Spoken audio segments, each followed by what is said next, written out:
பேசுகிறேன். மெக்டிசின் கன்சல்டன்சி கோயம்புத்தூர். இன்றைக்கி ஜென்ரலாகவே எல்லா மெக்கானிக்கல் கம்பெனிஸும் ஏன் வந்து அதிகமாக சம்பளம் கொடுக்க முடியறதில்ல மெக்கானிக்கல் இன்ஜினியர்ஸுக்கு.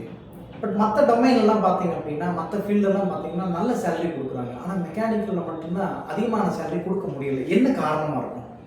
இன்றைக்கி எந்த கம்பெனியுமே ப்ராஃபிட் இல்லை அப்படின்னு நம்ம சொல்ல முடியாது. ஒரு மினிமம் லெவலான ப்ராஃபிட் அவர் கண்டிப்பாக இருக்கும்.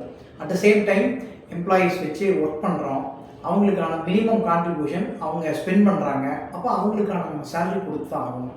ஆனால் அந்த சேலரி வந்து ரைஸே ஆகிறது இல்லை, குறைவாகவே தான் சேலரி போயிட்டுருக்கு. இது வந்து எல்லாருமே ஒரு கம்ப்ளைண்டாக சொல்கிறாங்க.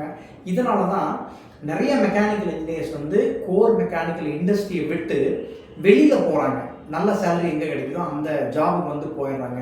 எனக்கு மெக்கானிக்கல் ஃபீல்டே வேண்டாம்ப்பா அப்படின்னு சொல்லிட்டு வேறு ஃபீல்டுக்கு போயிடுறாங்க. அது எனக்கு கம்ஃபர்டபுளாக இருக்குது. இது ஏன் போய் நான் 24 hours நான் இதில் ஒர்க் பண்ணணும், ஷிஃப்ட் பேசிஸில் ஒர்க் இருக்குது, நான் இவ்வளோ ஏன் கஷ்டப்படணும் அப்படின்னு எல்லாருமே நினைக்கிறாங்க. அட் த சேம் டைம் இன்றைக்கி இருக்கக்கூடிய எல்லா இளைஞர்களும் ஒரு சொஃபஸ்டிகேட்டட் ஒரு கம்ஃபர்டபுள் ஜோனில் வந்து இருக்கிறாங்க.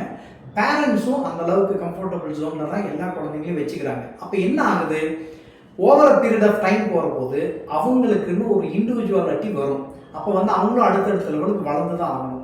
அப்போ ஆட்டோமேட்டிக்காக சம்பளம் எங்கே அதிகமாக கிடைக்குதோ அங்கே தான் போவாங்க. இது வந்து இயற்கையாக நடக்கிற விஷயம்.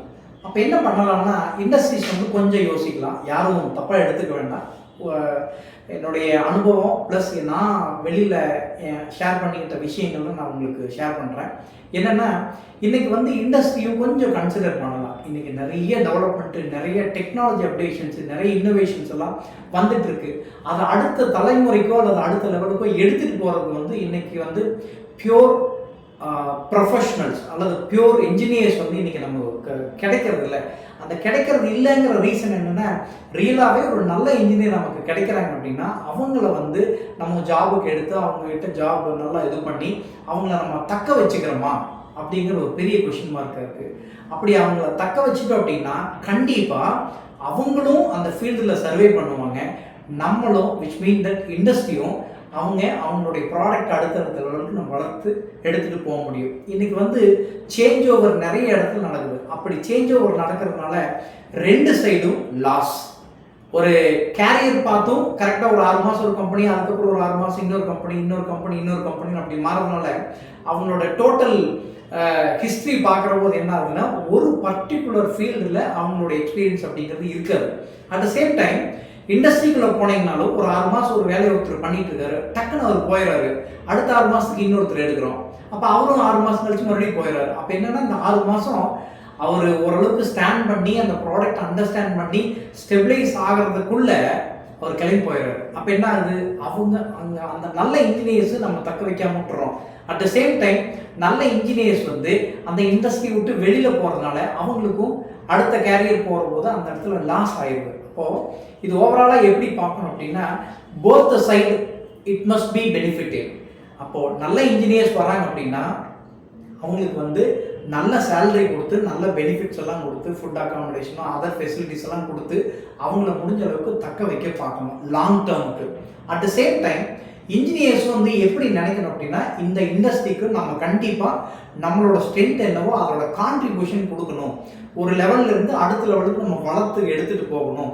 இந்த இடத்துல ஏமாற்றக்கூடாது. வளர்கிறதுக்கு நம்ம என்னென்ன சப்போர்ட் பண்ணுமோ அந்த சப்போர்ட் பண்ணணும் அப்படிங்கிற எண்ணமும் இருக்கணும். கண்டிப்பாக மெஜாரிட்டி ஆஃப் த கம்பெனிஸ் நீங்கள் உங்களுடைய கான்ட்ரிபியூஷனை வந்து பக்காவாக அந்த இண்டஸ்ட்ரிக்கு போட்டிங்கன்னா எந்த இண்டஸ்ட்ரியும் உங்களை வந்து வெளியே தள்ளாது. சின்ன சின்ன பாலிடிக்ஸ் இருக்குது, சின்ன கேம் ஆடுறாங்க அப்படிங்கிறதெல்லாம் நீங்கள் நினச்சிட்டோ பயந்துட்டோ அல்லது வந்து இப்படி இருக்கிற இடத்துல நான் வளர முடியாது அப்படின்னு நினச்சிட்டோ நீங்கள் வெளியில் வந்தீங்க அப்படின்னா எந்த இடத்துக்கு போனீங்கன்னாலும் நீங்கள் அப்படி தான் இருப்பீங்க. அதனால் இந்த சினாரியோலாம் கொஞ்சம் மாற்றிட்டு நம்ம வந்து நம்மளுடைய கேரியர் பார்த்து எதுங்கிறத பக்காவாக டிசைட் பண்ணி ஒரு கம்பெனி நல்லா ஸ்டாண்ட் பண்ணி உங்களுடைய வளர்ச்சியும் பாருங்கள். அட் த சேம் டைம் கம்பெனியுடைய வளர்ச்சியும் பாருங்கள். இதே தான் இண்டஸ்ட்ரி மாறும். நாளைக்கு ஒரு குறிப்பிட்ட காலகட்டங்கள் கழிச்சு அவங்களுக்குன்னு ஒரு ஃபேமிலி வருது, ஃபேமிலி கமிட்மெண்ட் இருக்கும், குழந்தைங்க ஸ்கூல் ஃபீஸ் கட்டணும், மற்ற எவ்வளவோ கமிட்மெண்ட் இருக்குது. இப்போ இது எல்லாமே சாட்டிஸ்ஃபை பண்ணணும் அப்படின்னா ஒரு சேலரி அப்படிங்கிற ஒரு கான்ட்ரிபியூஷன் வந்து அடுத்த லெவல் போனால் மட்டும்தான் அந்த நிறுவனத்தில் அந்த இன்ஜினியர் வந்து சர்வே பண்ணுவார்.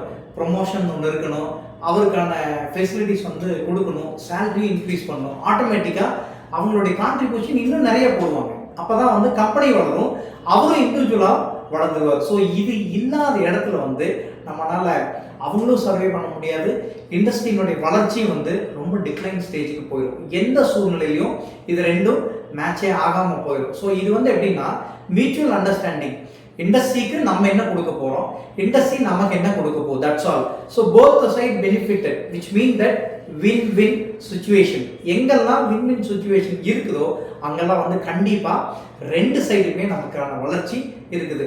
இன்னொரு ரொம்ப முக்கியமான விஷயம், ஒரு குறிப்பிட்ட ஸ்டேஜ் இண்டஸ்ட்ரி வளர்ந்துருச்சு அப்படின்னா, ஏன்னா இன்னைக்கு எல்லா கம்பெனியுமே வந்து ப்ராஃபிட் மேக்கிங் கம்பெனி தான். லாஸ் அப்படிங்கிறதுல ஒரு மினிமம் லெவலுக்காக ஒரு ப்ராஃபிட் மேக்கிங் இருக்கும்.